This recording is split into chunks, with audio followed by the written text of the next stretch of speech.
MBS Muhammad bin Salman kemarin menyatakan dengan tegas dan resmi memerintahkan seluruh warga Saudi untuk keluar dari Lebanon dan Suriah. Dan ini adalah sebuah pernyataan yang harus segera dilaksanakan. Ada apa? Apakah peningkatan perang di wilayah tersebut meningkat? Dan pasti satu hal yang kita tahu bahwa Saudi sudah berdamai dengan Iran. Berdamai dalam arti sebenarnya. Pertemuan dua negara menjadi rutin dan meningkat perdagangan dua negara tersebut dalam 1 tahun ini. Akankah Iran menyerang Israel? Akankah Hizbullah, proksinya Iran, akan menyerang Israel? Mengapa Iran demikian agresifnya sekarang? Kita membahas tentang Iran. Mengapa sangat ingin menyerang Israel? Kita awali dengan informasi di akhir tahun 2020. Seorang ilmuwan nuklir Iran, Mohsen Fakhrizadeh, tewas oleh senjata otomatis seberat 1 ton yang diselundupkan agen Mossad Israel ke Iran. Mohsen Fakhrizadeh adalah seorang brigadir jenderal dalam Korps Garda Revolusi Iran dan pejabat senior dalam program nuklir Iran. Dia mengajar fisika di Universitas Imam Hussein di Teheran. Mengutip sumber intelijen, mengatakan tim eksekusi terdiri lebih dari 20 agen Mossad yang melakukan penyergapan terhadap ilmuwan Fakhrizadeh setelah 8 bulan mengawasinya. Fakhrizadeh terkena tembakan 13 peluru dari senjata sangat akurat yang tidak melukai istri dan 12 pengawalnya yang bepergian bersamanya pada 27 November tahun 2020. Fakhrizadeh, 59 tahun, telah lama diincar oleh Barat sebagai dalang program rahasia bom nuklir Iran. Dia digambarkan oleh Dinas Intelijen Barat dan Israel selama bertahun-tahun sebagai pemimpin misterius dari program bom nuklir rahasia yang dihentikan pada tahun 2003 oleh PBB atas tuduhan Israel dan Amerika Serikat sebagai upaya Iran untuk memulai kembali program nuklirnya. Iran telah lama membantah upaya membangun senjata nuklir. Menurut Mossad, Iran tetap diam-diam membangun kekuatan nuklirnya. Dengan kematian Fakhrizadeh telah memperpanjang periode waktu yang dibutuhkan Iran untuk membuat bom nuklir mulur memanjang menjadi 10 tahun ke depan.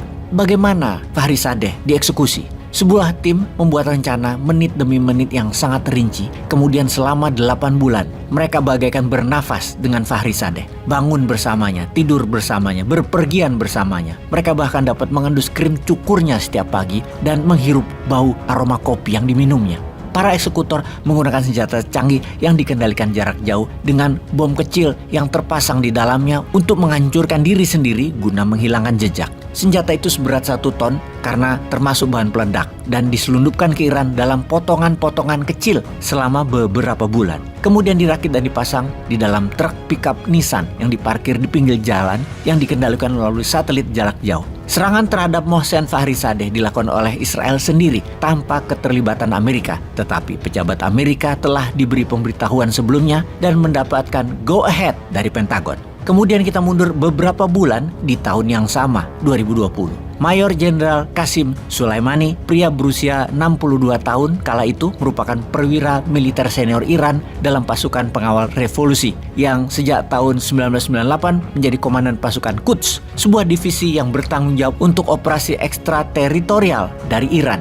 Ia adalah seorang veteran perang Iran-Irak dan telah aktif dalam berbagai konflik di Timur Tengah, terutama di Irak dan Syam. Pasukan Quds telah lama memberi bantuan militer untuk Hizbullah di Lebanon dan Hamas di wilayah Palestina. Pada tahun 2012, Soleimani membantu pemerintah Suriah, sekutu penting Iran, selama perang melawan Daesh atau Negara Islam Irak Syam atau ISIS. Di bawah kepemimpinannya, Iran telah memperkuat Hizbullah di Lebanon dan kelompok militan pro-Iran lainnya, memperluas kehadiran militernya di Irak dan Suriah, serta mengatur serangan Suriah terhadap kelompok pemberontak yang berkepanjangan di negara tersebut. Sebagai komandan pasukan khusus elit, dia mengatur operasi rahasia yang melibatkan jaringan milisi proksi di seluruh wilayah. Dia secara luas dianggap sebagai arsitek perang Presiden Bashar al-Assad di Suriah, konflik yang sedang berlangsung di Irak, perang melawan ISIS, dan banyak pertempuran lainnya. Soleimani secara luas dipandang sebagai tokoh paling berkuasa kedua di Iran setelah Ayatollah Khamenei. Soleimani dan para pejabat dari milisi yang didukung Iran tewas terkena serangan tak berawak Amerika di dekat area kargo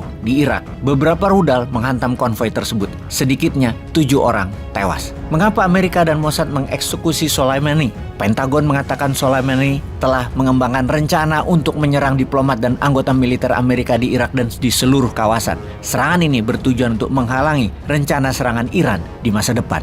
Amerika secara resmi menetapkan Garda Revolusi Iran dan pasukan Quds sebagai organisasi teroris sebagai puncak kemarahan Iran atas meninggal dua tokoh penting Iran, yaitu pemimpin Garda Revolusi Qasim Soleimani dan ilmuwan nuklir Fakhrizadeh. Pemimpin tertinggi Iran Ayatollah Ali Khamenei mengatakan balas dendam berat menanti kepada para penjahat Amerika dan Israel. Apakah hal itu sekarang akan dilakukannya? Perang itu sekarang. Apapun itu, Indonesia harus bersiap.